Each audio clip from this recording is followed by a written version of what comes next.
All right, welcome back. I'm Mr. Daring, and now that we've set our foundation, let's begin the real journey. Today, we'll answer one simple but powerful question. What exactly is GDP? People talk about GDP all the time. They say the economy grew 6% this quarter. But few truly understand what that number means, or how it affects their money, their job, and their future. So instead of starting with a textbook definition, let's start with a story. Picture a peaceful little town with just a few thousand people. Everyone in this town works hard and provides something valuable.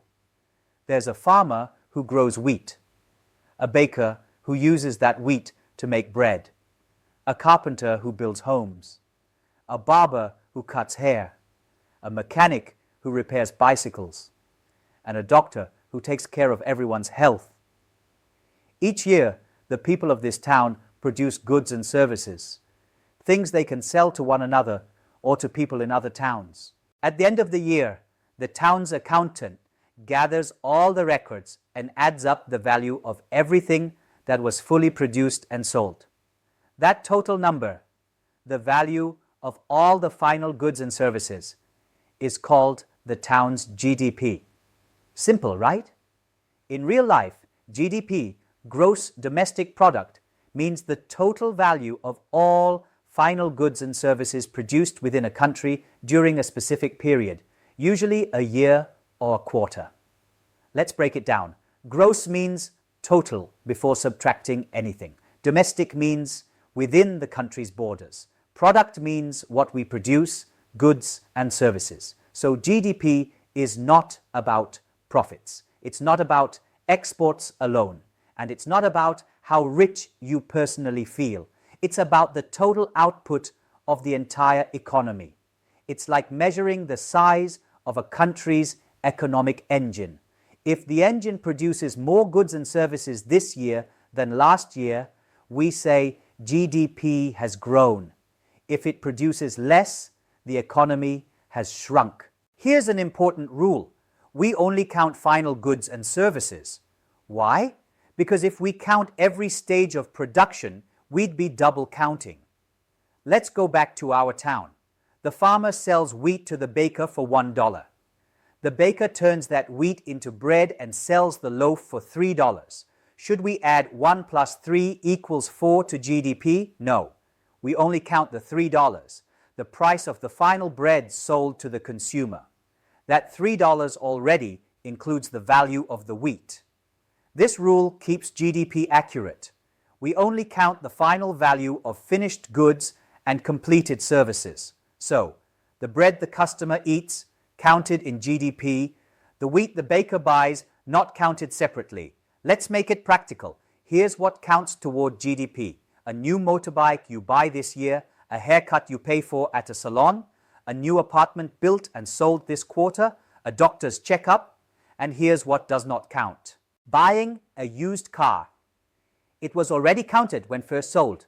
Stocks, bonds, or crypto trades. Those are financial transfers, not new goods or services. Components used to make something else, like the steel used in a car. GDP measures new production, not second-hand trading or speculation. There are two exceptions you must remember.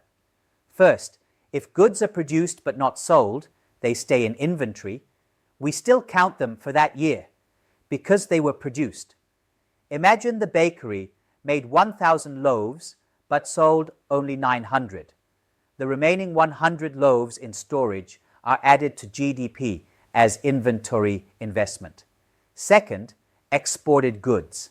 If your country produces something and sells it abroad, it still counts as GDP for your country because the production happened inside your borders. Cars made in Vietnam and exported to Japan counted in Vietnam's GDP. A Vietnamese company building houses in Cambodia, not counted in Vietnam's GDP because the production happened abroad. GDP cares about where goods are made, not who makes them.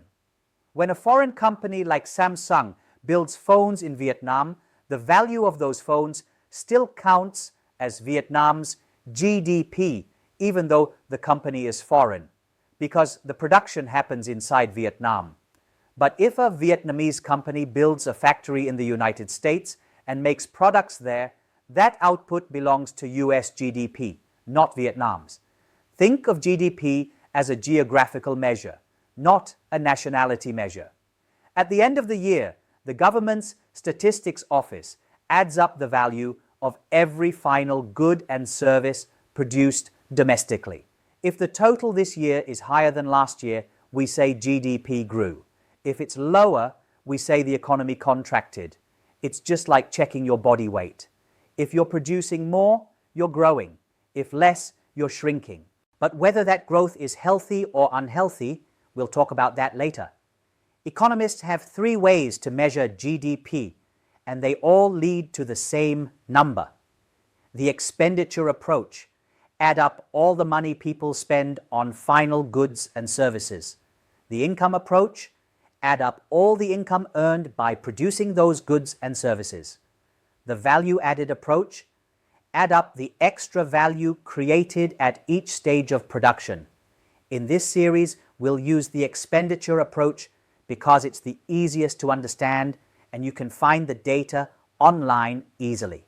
It's the famous formula: GDP equals C plus I plus G plus open bracket X minus M close bracket. Don't worry, we'll unpack this formula slowly in the next part. You might be thinking, Mr. Daring, this is just numbers. But it's much more than that.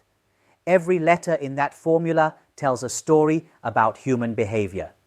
C stands for consumption, how families spend. I stands for investment, how businesses and people build for the future. G stands for government spending, what the state buys to keep the system running. X minus M stands for net exports, what we sell to the world minus what we buy from it. Together, they describe how money moves through an entire country. When you understand how each part changes, you can read what's happening in the economy, almost like reading people's emotions.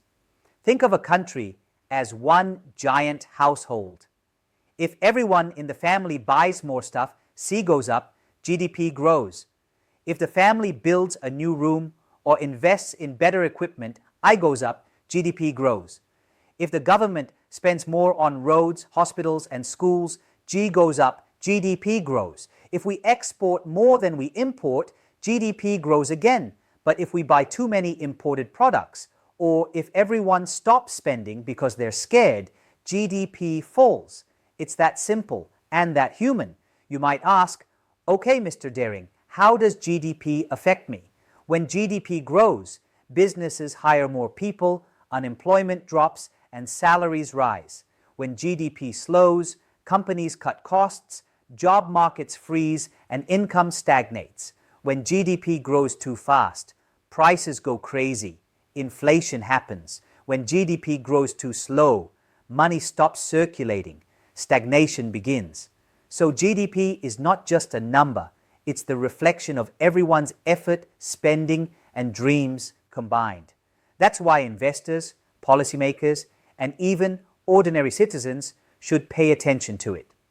Let's clear up three misunderstandings. GDP is not happiness. A country can have high GDP but low quality of life if wealth isn't shared fairly. GDP is not wealth. It measures income this year, not total assets. And GDP growth is not always good. Too fast growth can cause overheating and inflation, just like a car engine revving too high. That's why smart investors don't just cheer when GDP goes up. They ask, is it healthy growth or risky growth? You can see GDP everywhere once you pay attention. When new coffee shops open on your street, that's consumption growing. When factories build new machines, that's investment rising. When the government opens a new highway, that's government spending. When you see made in Vietnam products exported abroad, that's net exports increasing. Every small action adds to the national GDP. You're part of it, even if you've never thought about it before. Let's recap the heart of today's story. GDP is the total value of all final goods and services produced inside a country during a given time. It counts only finished goods and services. It excludes intermediate goods to avoid double counting. It includes inventory and exports, but not used goods or financial transfers. It focuses on where production happens, not who owns it. That's GDP, simple, human, and powerful. Once you understand GDP, you begin to feel the economy differently. The next time you hear on the news that GDP grew 7%, you won't just nod. You'll ask, was that because people spent more, or because businesses invested, or maybe government increased spending, or exports jumped? And from those questions, you can already start to see where opportunities or risks are forming. Before we move to the next lesson, do a small reflection exercise.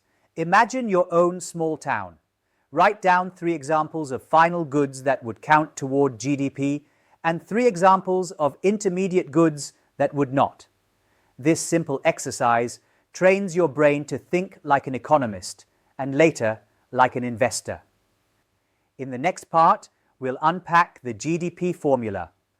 We'll learn how each component, C, I, G, and X minus M, tells a story about where money flows. By the end of that, you'll be able to look at a single GDP report and feel the pulse of your economy. So grab a drink, relax for a moment, and I'll see you in part 3, the GDP formula and the flow of money.